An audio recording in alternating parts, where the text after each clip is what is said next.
3, 2, 1. Welcome back to another episode of The Real Spill. It has been a long time. We took a break for Memorial Weekend. Hope everyone had a great and safe one. But we have a full house today, man. We got a special guest in the building. Go ahead and introduce yourself, man. What's up, everybody? I'm Marshall Massangale, longtime associate of these two. I don't want to call them degenerates because they're not that, but good friends, man. And we also have a very special guest. I won't say too much, but I'll let her introduce herself. Go ahead and speak on the mic, young lady. What's up? This is Andrea. It's my birthday. Hey. Yay, happy birthday, Andrea. Little birthday podcast. How old are you, Andrea? 26. Look at that, 26, man. She's still young. And then we have, of course, the legendary. I won't call him an old man. She go from young to legendary. You know, that's how we do things Come out on, here. man. We have the man, the myth, the legend, Donald Watts. What's up, D? Oh, hey, I'm in here. It's good to see you guys. Missed you. You know what I mean? We took Memorial Day off. Back to our audience. I'm ready to get going. Here we are, the Real Spill It's going to be a podcast. little different today, though, because I got my proteges in here. Oh, Right? yeah, it's... Usually it might get a little bit more heated, or it might not, because you guys are learning. Or you might want to test the old bull. I don't know. I'm not sure. Speaking of proteges, Donald's basically talking about Marshall and myself. We grew up with Watts. We had a goal of playing Division I basketball, and we competed against each other to get to that goal, whether you finished hard or you name it. We competed night in, night out, early mornings, running, you name it. We were in the court battling. We had our battles, but it all worked out in the end. And here we are on a podcast together getting ready to talk basketball, you name it. So let's get into the story about us and how we met each other. It was, I want to say 7th grade, maybe 8th grade where I met Marshall? I think for me, the first time I saw you playing in 8th grade, and Daniel Chiladina's dad said, "Hey, he's going to O-Day too. Can you get him?" I said, "Oh, the kid with the braids? Of course." Wow, he's going. I had the braids I'm back about then. to eat him up. He got a headband and braids on. But then actually I went and played against you freshman year at O'Day, and you started over me, man. You used to eat my lunch every day at practice. So I said, I got to go to where he's training at, man, because I got to figure something out. And that's when I met D. Watts. So I met D. Watts freshman year. You were a little earlier. I had a head start. Yeah. This would be a great time to talk about the sponsor of the show. Oh, absolutely. You want to do that or me? Who are we sponsored by? We are sponsored by Andrea. You know what? We'll let Andrea plug it. Ooh, the Andrea. birthday plug. Andrea, go ahead. You know who is sponsored by? Sponsored by Watts Basketball. Owner Donald Watts, player development, camps, clinics, classes. Get with us for summer camp. www.wattsbasketball.com. That was She perfect. been hanging out with Slick. www. That was Y'all perfect. calling me old. Speaking of all that, how about we all give it our social media, starting with Andrea. What's your Twitter, Instagram? Go ahead and give that out, Andrea, so people can follow you. At Andy Wolf _ Wolf with an E. Andy with a Y. Marshall? Mine's just Coach Marshall 22. So look me up on Twitter. I'll have something funny to say maybe. D. Watts, man. What's up? I'm D. Watts at Watts Basketball. No, I'm not. That's my email. Email. That's my email. Y'all can email me too. Donald Watts, 24. It's Watts B-Ball on all of the social sites. Follow us on Twitter, Instagram, YouTube. WattsBasketball.com is the website. And me personally, I'm Donald Watts 24 on Twitter and Instagram. And everybody's happy because I changed my Twitter name. I know Donald's smiling from ear to ear. Man, on my head about my old Twitter. And don't nobody know how to spell that, man. That's too much, man. Yeah, you make it as hard as you. This is business, baby. C-Kid. You got to make it easy for people to find you. The new Twitter handle, CKid206, CKIDD, representing 206, the real 6. I don't know what Drake's talking about. See, now you're confusing people again. Nah. Just give your People know. The millennials know, Donald. Just Yeah, us young folks know. give us the username. Just give us the handle and keep. Now you're talking about Drake and all of that. Everybody knows who confused Drake is, again. man. Don't worry, D. I know you up there, man. It's No, all I know good. who Drake is, but Drake don't have nothing to do with your handle. Yeah, it does, because it's the real 6, man. Don't disrespect, D. No. All right? Let's jump right into it, though. D. Watts got something to do with your handle. Oh, okay. Yeah. Here he go. Look at him. In the building. Oh, man. over these last 2 weeks, we also ended up, about a week ago, starting the NBA Finals. Donald and I definitely had our predictions. We both agreed and felt that the Cavs bench and the way that they're playing, the Warriors had no chance, even with KD. Whoa. Boy. Hold up. Speak for yourself. No chance? And nobody said no chance. Okay, we'll give them Wait a minute now. You got to we can pump the brakes. Right? I said that I thought the Cleveland would be able to bother them with their size. That was the thing that I worried about. I didn't say they didn't have a chance. You can't have 2 MVPs and not have a chance. They don't have a chance. No. I So we said both. I said OKC didn't have a chance. I said Houston didn't have a chance. Right? But I didn't say, so go back. So Rewind. Christopher Go ahead. said that Golden State didn't have a chance. This is the same Golden State that's undefeated throughout the whole Man. playoffs, right? Y'all talking about the same team? Man, the KD, same team. Steph. It's crazy Clay, right Draymond. now. I don't know what more the Cavs can do. Marshall, like, what more can LeBron, Tyronn Lue, what more can he do? Is there anything they can do? I think the funniest thing is, like, I was watching the game thinking, like, these guys need Matthew Dellavedova to come in here and save them. Like, I don't think there's anything they can do, man. They're not playing as hard. They're not fighting as hard, and the Warriors just look unbeatable. They're a juggernaut. I mean, LeBron called it out before the series, talking about, he's stressed about it. Thinking about playing against the Warriors makes him stressed. Well, I guess he had good reason to be stressed. It's looking ugly over here. Yeah, it's not looking good. LeBron's averaging 28 points per game, 13 rebounds, 11 assists. That still ain't enough, and that's not even. Those numbers aren't even really. They're not even all that. And you look at KD on the other end, and he's. Those numbers aren't all that? I mean, compared to what he did last year. No. Those numbers are tremendous, but we have to talk about what we've been talking about: is numbers versus impact.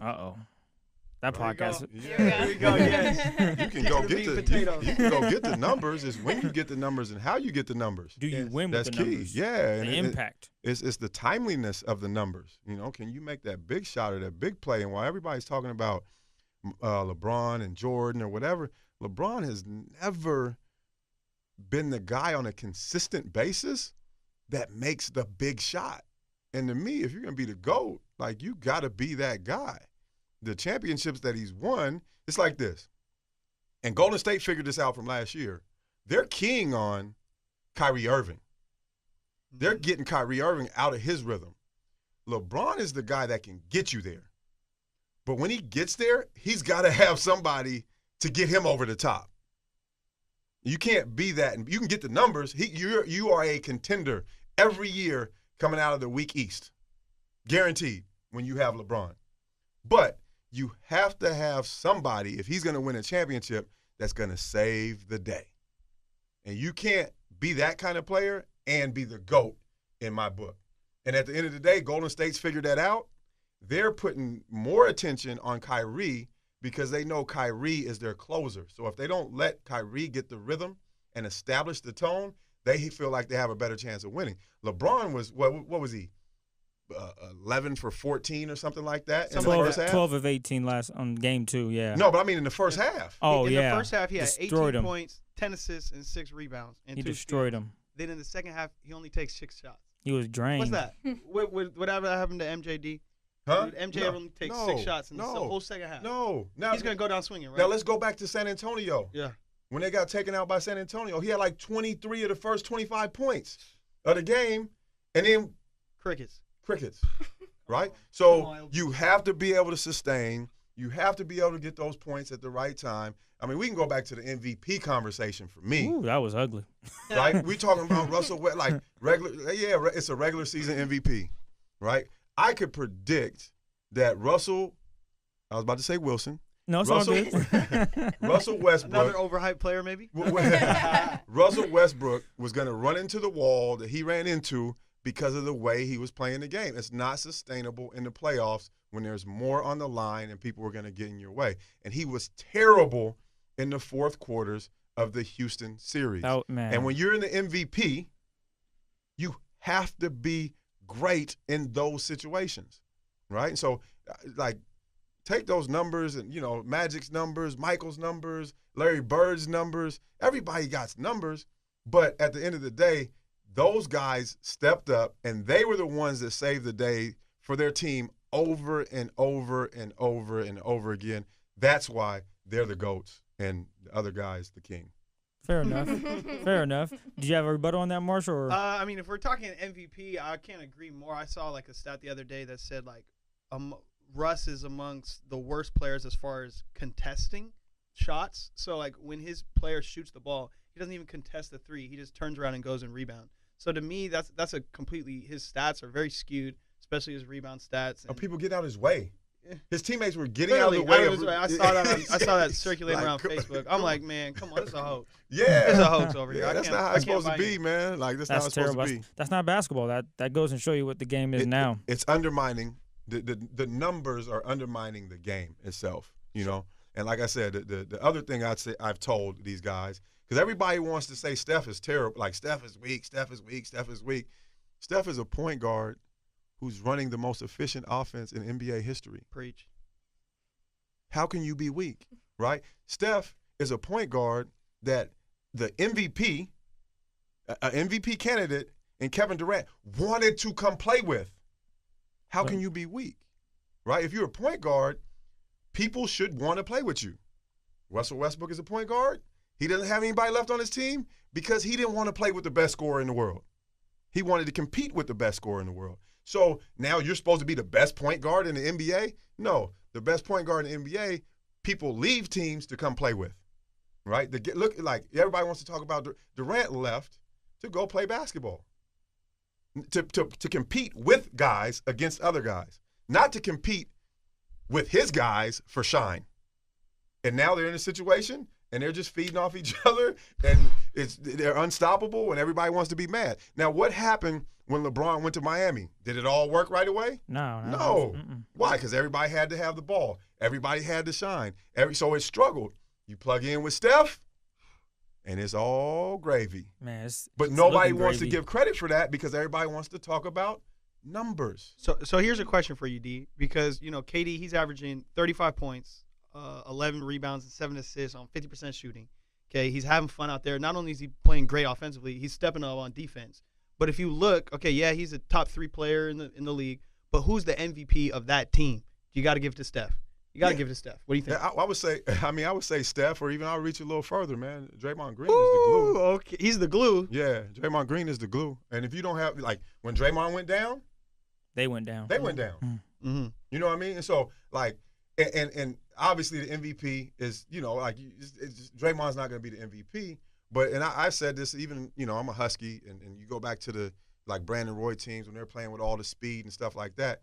It was the guy that didn't have to do what everybody else needed to do to be successful that makes the biggest difference. And that's where Draymond is. Draymond is the guy who doesn't need to shoot. Like, you got to have somebody out there who doesn't have to shoot to be an impact. And that's what Draymond does. Yeah. You got to have somebody out there, if they're shooting, that's rebounding. You got to have somebody out there that makes it. And this is what, like, kids need to understand. We're going to go to my other show a little later, but this is what kids need to understand. If you're playing with Steph and you're playing with KD and you're playing with Clay, like, don't come into the game thinking you're going to play for the Golden State Warriors and be a shooter, right? Like, that's not like, figure out something else to do. And Draymond is not only the glue for Golden State, he's the kind of guy that you can plug into any team in the NBA and they will be grateful to have him. And he's going to make an impact. He's going to make a positive impact because he doesn't have to have the ball. He doesn't have to score. You don't have to run plays for him to have a big impact. And he's also going to lead. Right? He's the one that when KD at the end of the season went back to that OKC, like, I'm going to do my thing and shoot a pull-up jumper, that went and snatched him up. Yeah. Hey, bro, that's not what we do here. KD could do nothing but respect it because it wasn't about shining or not shining. It was about playing the way that needed to be played to be a championship style. Now, if that was the way Russell Westbrook approached the game, I mean, I don't know. But I have to say that he would still be in OKC. But that's not what they were doing in OKC. When they were playing, and I didn't know what was going on last year, but between him, what's that fool's name? It was KD, it was Westbrook, and then the little kind of brown pudgy dude that comes off the bench from New York. I don't know. I don't know. That's You know, another Brown. topic. I don't like No. New York Hoopers. I don't know too many New York Hoopers. No, he came from the Knicks. What's his name? What you talking about, man? Yeah. He be coming in just trying to get bucket. Like he was just like he's supposed to be the dude. What is his? Coming off the bench, you said. He D? came off the bench at OKC. They traded It's for not him. Reggie Jackson. You're not. talking about. No. They traded for him. Like I think it was mid-year last year or the year before. He's played for a couple. He's not there anymore. Gosh. Dang, I don't know who he is. Yeah, I'm Come on. trying to No, think. you You said got he's to short bring and out punch. No, he's not short and punch. He's about Deron Williams. No, he's about 6'3", 6'4". 6'3", 6'4", But coming off the bench. But he's kind of a little heavier, like a little thicker, and he's like he's just one of those dudes. It's like, yo, I'm gonna get it. I'm about to try something. And he was a highly rated dude coming in. I'm gonna tell you guys later in the show. I'll figure it out. But anyway, I'm him racking. and Steph. I mean, him and Durant were kind of at each other when they were playing OKC. When they were playing Golden State last year. Mhm. I think Durant got a catch and shoot play, and he was like, "Yo," like he looked at him like, "You." So like, when I know what you're talking about. Oh my gosh, he plays for the Heat now. Man, he played for the Cavs too for a second. Yeah. But LeBron was like, "You gotta get up out of here, bro." Yeah, because he would come out like he was Yeah, LeBron. Like, hey, go off. I got this. ISO, you know? It's crazy. He did an article and he talked about where he's come from and everything he's done. But anyway, I can't get his name now. That's crazy. Yeah. I know exactly who you're Right, talking so about. it's Drifted not- into it's- obscurity, man. Man, he plays for the All Heat. them So one-on-one it's not an basketball old plays. man deal. I feel good. I feel good. It's not just an old man deal. But you could see that they were funking. Mm-hmm.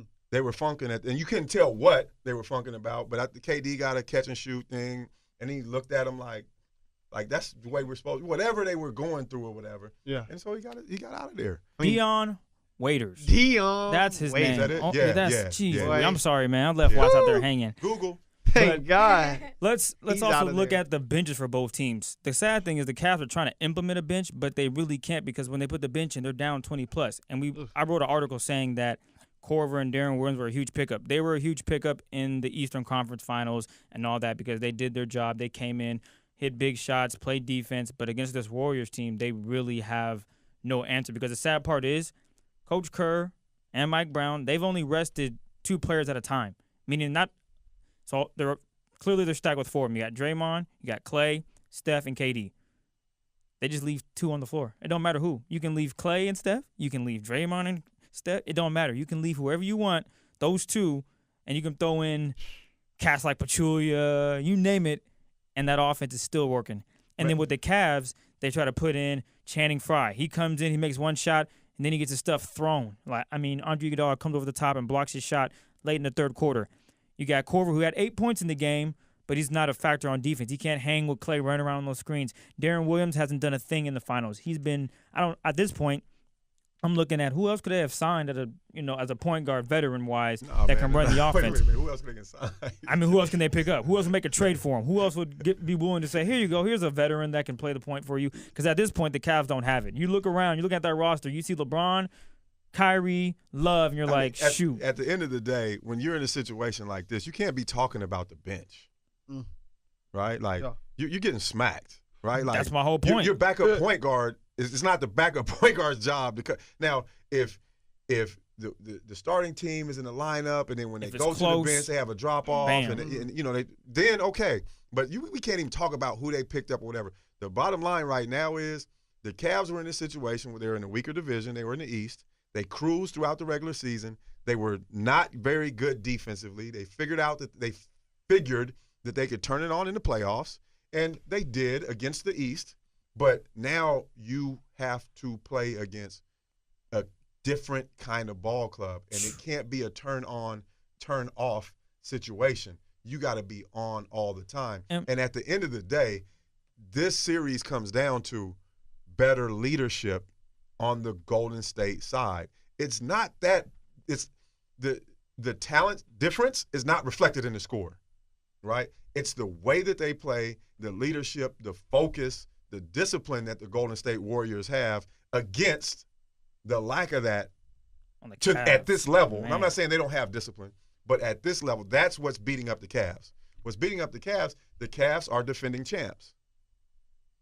The Golden State Warriors are defending runner-ups. So they're hungry. They're not taking nothing for granted the entire season.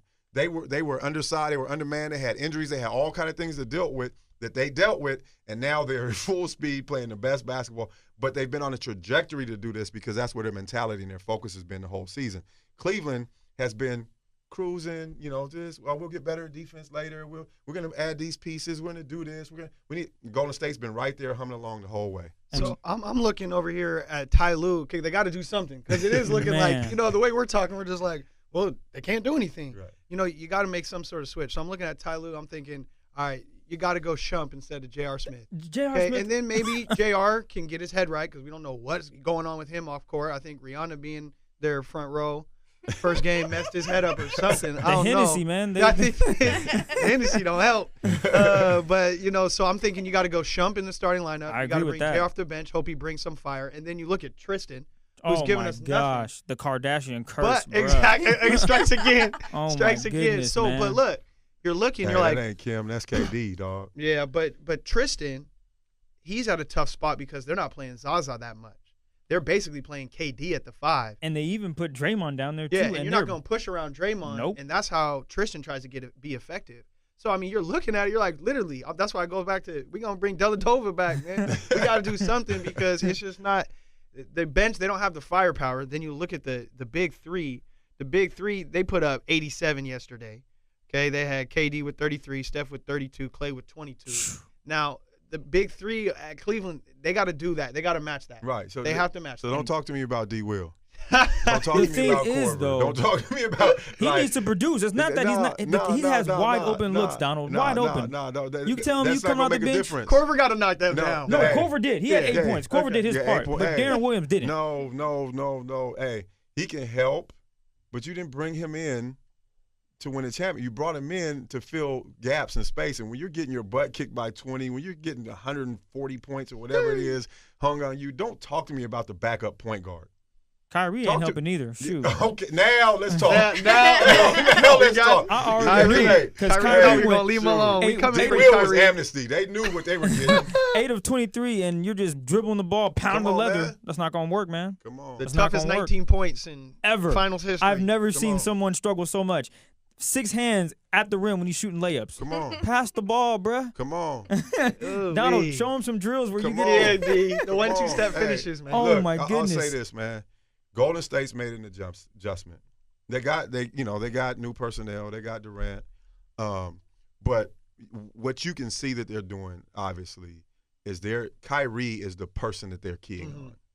And they're okay. LeBron shot layup after layup after layup. They're okay with LeBron getting 2 points. Yep. They're okay with LeBron getting rebounds. They're okay with LeBron getting assists.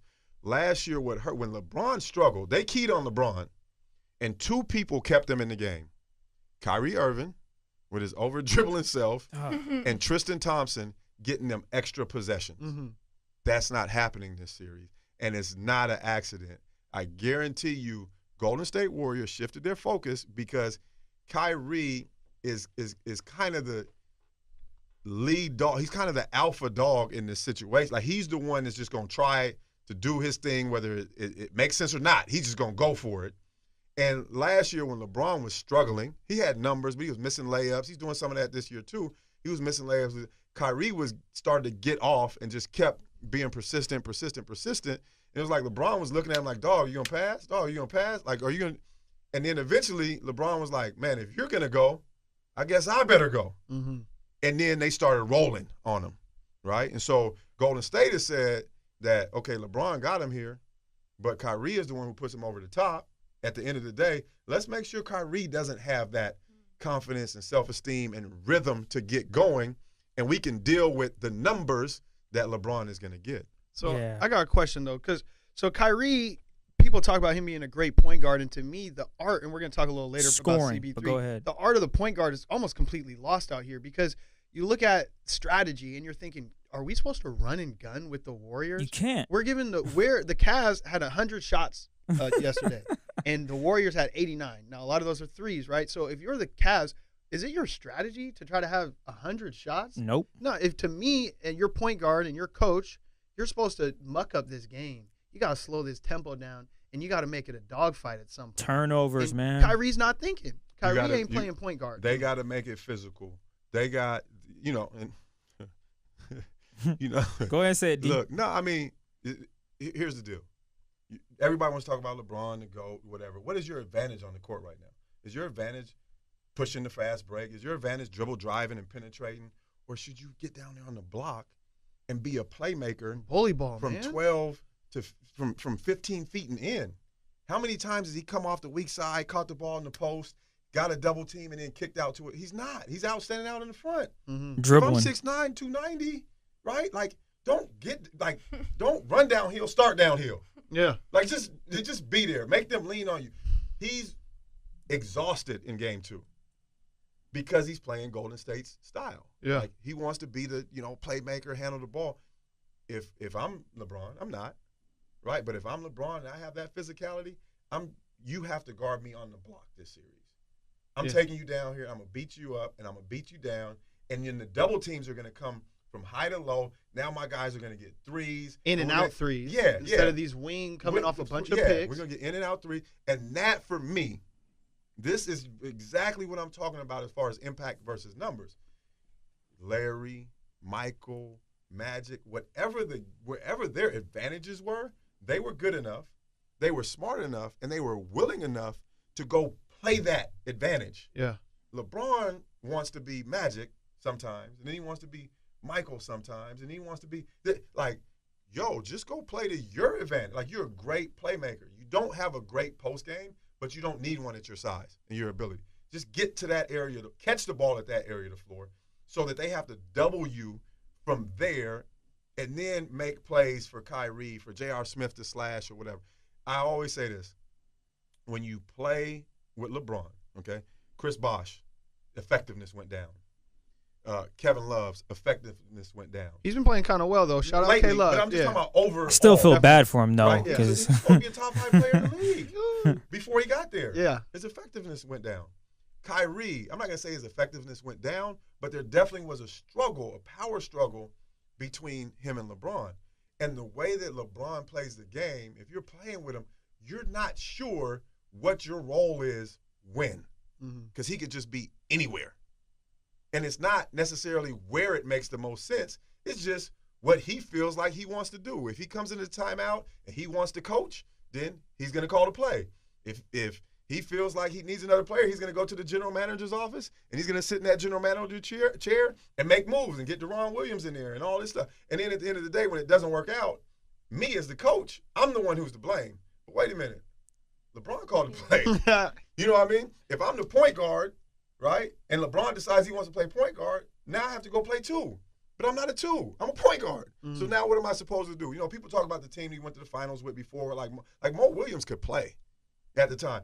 They had the best record in the regular season during that time. But then when the playoffs came, Mo had to go stand in the corner while LeBron brought the ball up the court because he wasn't going to get up and down. And for me, as great as LeBron is, that's the part of the game that he hasn't figured out, is when it gets tough, where do I default to so my guys know where they can default to? You understand what I'm saying? It seems like this. Am I dropping some knowledge on you? Oh, I feel like it because you guys understand what I'm saying? Donald Sensei. I feel like this is the same thing you've been saying since we've been around you. This has always been your criticism of LeBron, and it seems tough and unfair. But when you're talking about the GOAT or the Mount Rushmores of basketball, you bring that type of criticism and that type of spotlight on yourself, and I think you can't really call yourself the GOAT or be on the Mount Rushmore of basketball when people that play with you efficiencies go down and you honestly don't quite know your own game yet, it feels like. Right. Yeah. It's almost like this, man. Like, Shaq was a guy who made you an instant contender, and they did it in a different way. And you could say, oh, Shaq made everybody around him better, but no, he gave you a chance to win. Biggest man on the court, dominating. Right. But he was going to be on that block. If you're a dribble drive guy, you weren't going to be able to dribble drive, right? But the difference with Shaq is you knew what to expect from Shaq every single day. You knew what he was going to give you.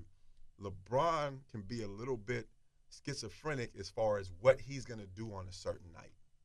And then his guys have to be able to adjust to him.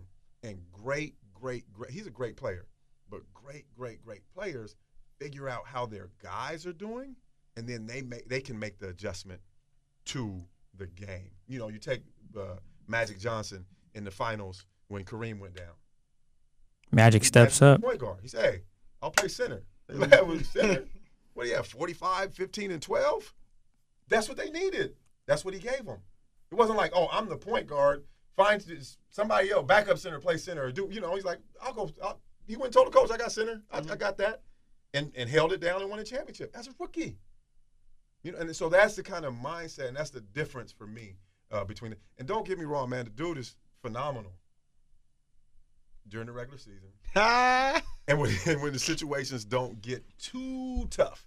Not quite too tough. Well, now, he made the chase down block. He did, but you can see, biting his fingernails and like in other situations where he kind of punks out. What's next, man? Game 3 is what's next, and it's a wrap. I don't know if the Cavs going to do anything. Put it like this. Fight, man. They're going to come back and battle. They're going to get home. I don't think they're going to get swept. No, let's hope not. They're not going to get swept. Let's hope not. Situation before, but at the end of the day, this is not before.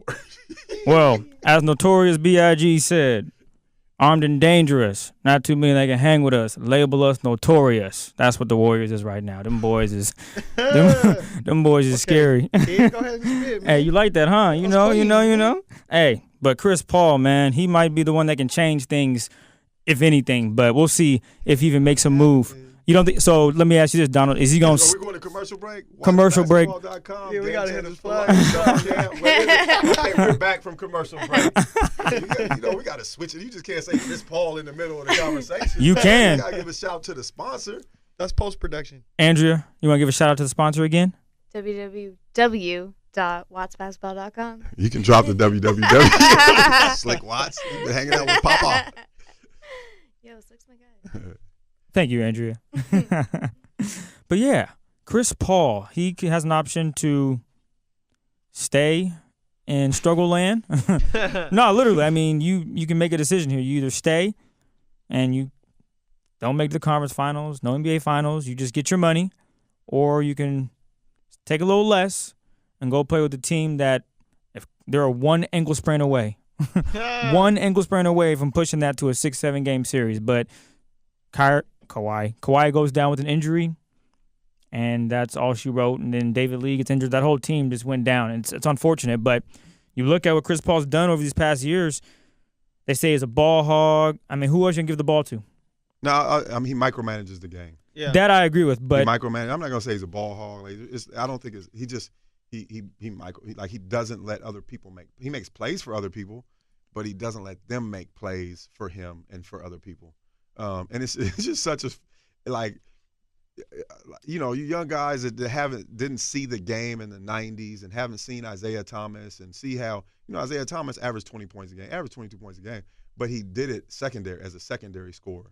Like he averaged the assist, but he ran the play. Like he let his guys make plays. He established the tempo and the rhythm for the game, and then got buckets within that tempo and rhythm. Whereas with Chris, it's a situation where like he is the rhythm, like he bounces it, he whatever. And then when you get in situations where, like I said, playoff tough situations, they can key on you. Your other guys aren't used to making those plays, and it hurts. And when he goes to I just don't. I mean, it'll be interesting in the San Antonio deal. Well, the thing is, they can. I just don't. I mean, you're going to go to San Antonio and beat Golden State? It's an opportunity because I know with the team he's with now, that's just not happening. No matter what.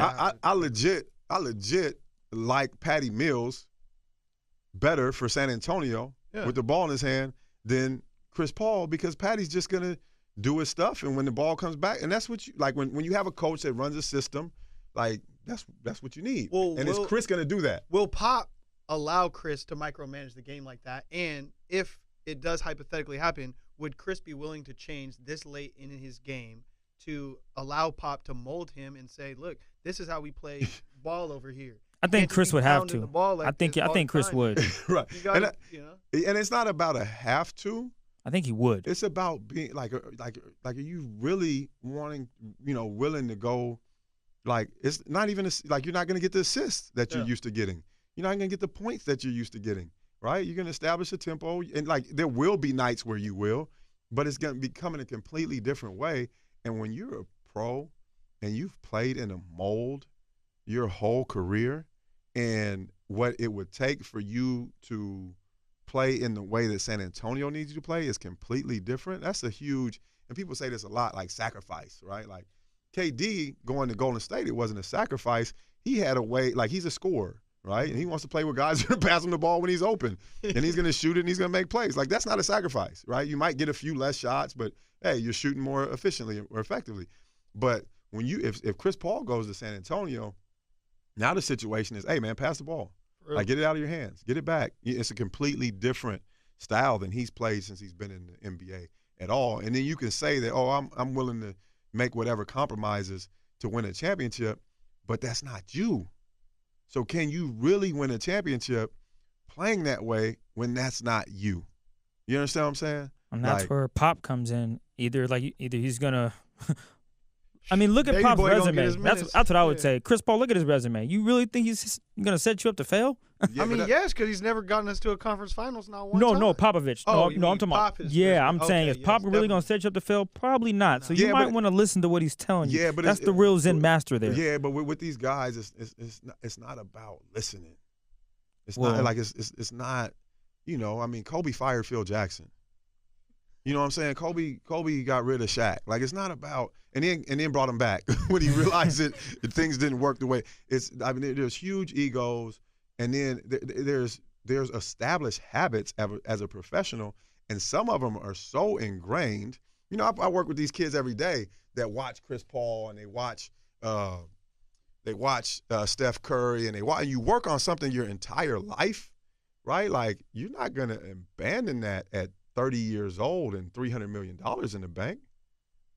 Like you're gonna try and find a way to win it doing what you do or not. But you're not about to go for 82 games and kick it into the post and go to the weak side and wait on the jump You shot. couldn't see like a 13-8 season from CP3.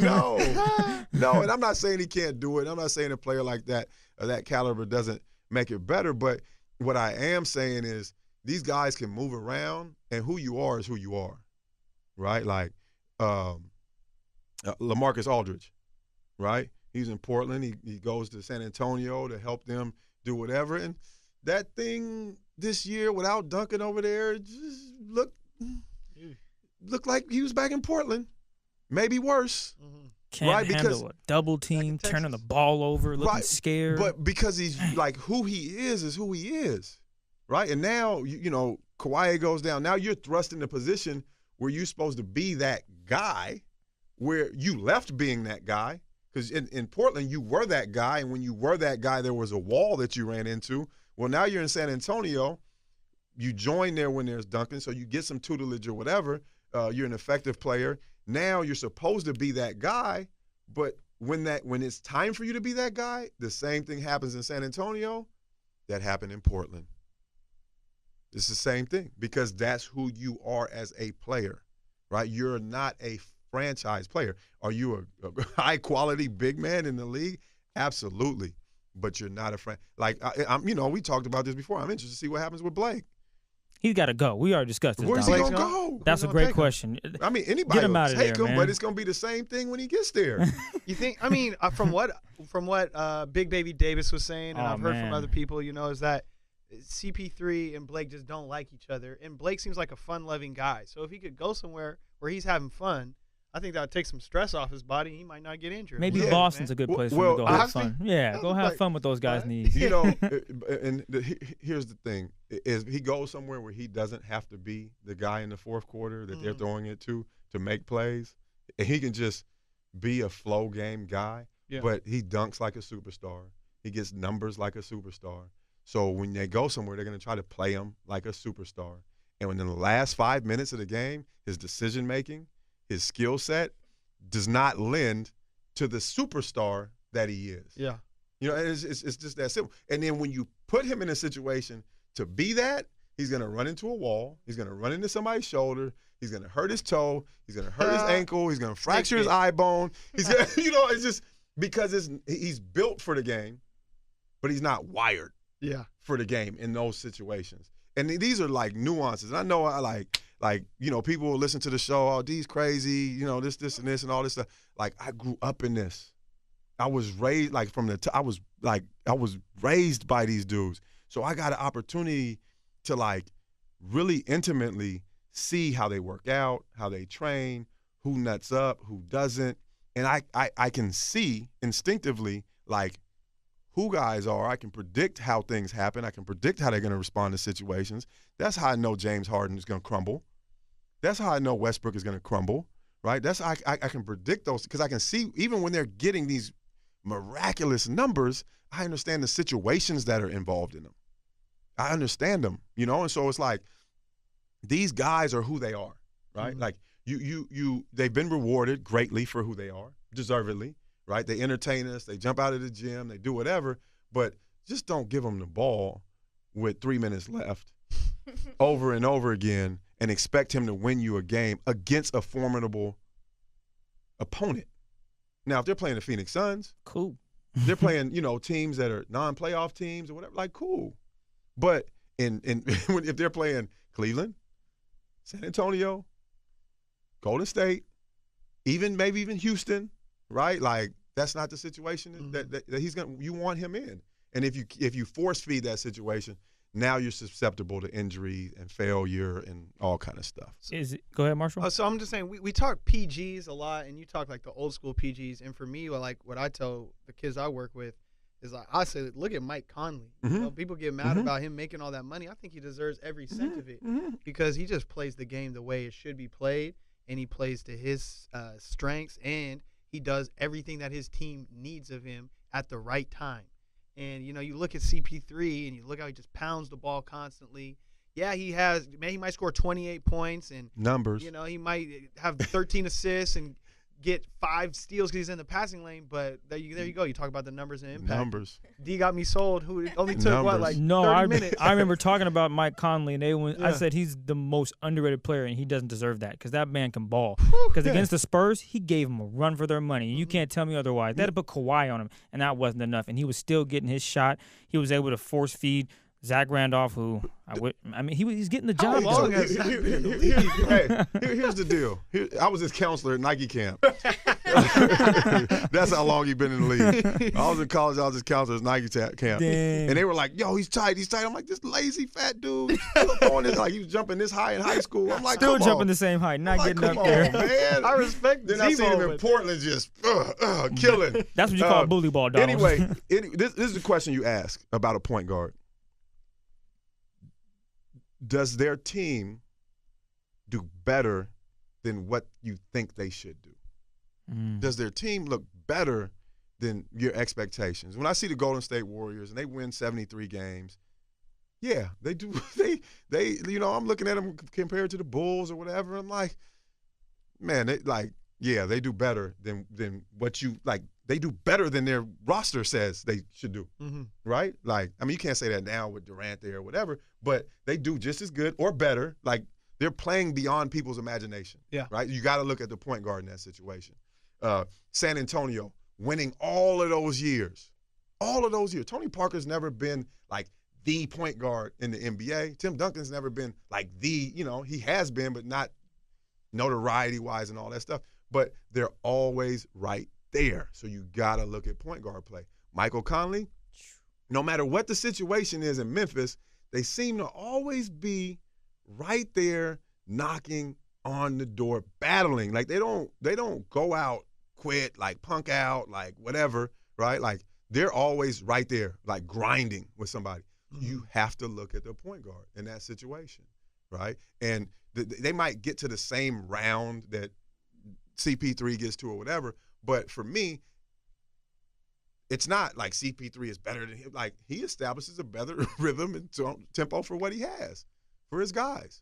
You know, like they have a habit of kind of overachieving a little bit if you look at their roster, right? Like, mega superstar. No. Just a bunch of guys that go in and play hard every night. And guys are motivated. If you're a great point guard, guys that Donald trained. Yeah. If you're a great point game guard, changers for life right there. Dudes are motivated to play with you.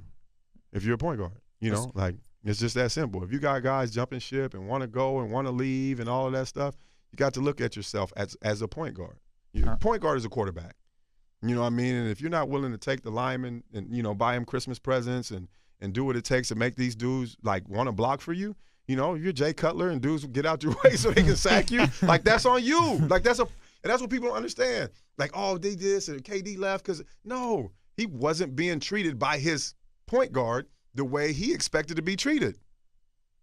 Point guard didn't appreciate you. I'm out. Yeah. So I guess the final question is, Marshall, Chris Paul, is he staying or is he gone? Who can say that? I think he's making some more Allstate commercials, man. He's just. I read an article those that are said great. that. That's my favorite. I'm the biggest fan of Chris Paul's acting career, probably more than his basketball game. But I think he'll probably end up staying, man. Okay. I don't think San Antonio will really. I think he might mess up what's going on over there if he isn't willing to put his ego aside. I don't know the dude like that, but. Put the money aside too. They're offering up basically $152 million, while the Clippers can put together $205 million. So Ooh, I'm gonna stay. I'm gonna stay. Melo, we saw Melo stay. You saw that $220. He was like, "Who wants me?" Who? Nah, Melo. When yeah, he had opportunity to go to the Bulls. You know, LeBron was like, "Yo, bro, come play with me," and he was like, "Nah, they got $220 on the table. I'm out." Dude, $220 million. I heard he's pretty good to play with. And Donald, you're saying he stays, or what you got, man? Staying or going? I say he stays. Yeah, I say he stays. My thing is, And I do want to say this though, Kawhi Leonard. I can't wait to see him play next year.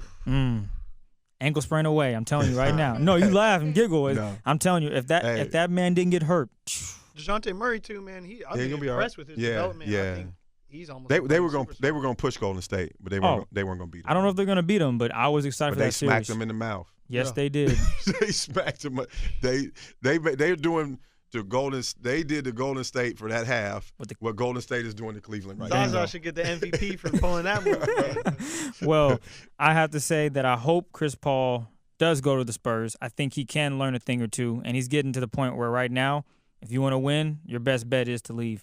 But if you're content with staying in Los Angeles, Chris Paul, if you're good with this is what I don't understand. What? I mean, I understand KD left or whatever, but like if you want to win, your best bet is to leave. So I thought you're supposed to be the dude, right? Yeah. People gave up on being the dude. He's not. Man. Who's gonna help him? No, I mean, I just like. I'm an old school cat, man. I can't relate. Yeah, you gotta talk to KD. This man talking about on Twitter, oh yeah, everybody want to join up and join super teams, and then a few years later, well, let me just take my talents to the Warriors after they beat me being up 3-1. But that's a different subject for a different day. I mean, I really feel like we can, have that conversation. Oh, we were up 3-1, but I really think the conversation is, yo, I'm playing for a point guard that don't want to play with me. Fair. Like I'm playing with a dude who I think we should be, like. Batman and he's Robin, but he wants to be Batman and me to be Robin. Yeah, that was a big issue. I'm the best player. Give me the ball. Nah, man. And I'm I think the he best. went to a place where there was like, they're like, hey, I'll be Batman some nights, you be Batman some nights. I'm not tripping. They're just having fun. They're having bingo. Right? I've never seen Clay. I've never seen Clay smile so much in an interview. He's just like, "Oh, I got 2 MVPs on my team. I'm just out here having fun, shooting up threes, playing defense. I love it. I'm not complaining. He's gonna stay." People talking about him leaving. Nah, he's staying. So I think that we could talk about the situation and the circumstance. Everybody knows that they were down 3-1 or whatever. But like Russell's preseason campaign was "Now I do what I want." Great commercial. Hey, shout out Lil Uzi Vert. Right, like now you do what you want. Cool, you got it. You're at home watching him do what he wants. Don't be mad. Yeah. You know what I mean? Like if you want to do what you want, don't get mad when I go do what I want to do. Well, there you have it, folks. Andrea, anything else you want to say before we get out of here? Birthday girl? No? Okay. Y'all ready to sing it? Yeah, let's go. Happy birthday to you. Cha-cha-cha. Happy birthday to you. Cha-cha-cha. Happy birthday, dear Andrea. 2026. Happy birthday to you. Ladies and gentlemen, boys and girls. That is the last time you'll hear me sing on the microphone. I'm They sorry, didn't know you had y'all. the I'm vocals. sorry. Sorry. This has been another installment of the Real Spill podcast. We had our boy Marshall Massangale. We want to thank you for coming out. We appreciate it. I just got a tweet from a record label that said we will pay you to never do that again. Other than that, Stick with training. other than that, ladies and gentlemen, we'll catch you next Monday because we always come with facts. It's the Real Spill podcast. We will catch you guys next week. We are out.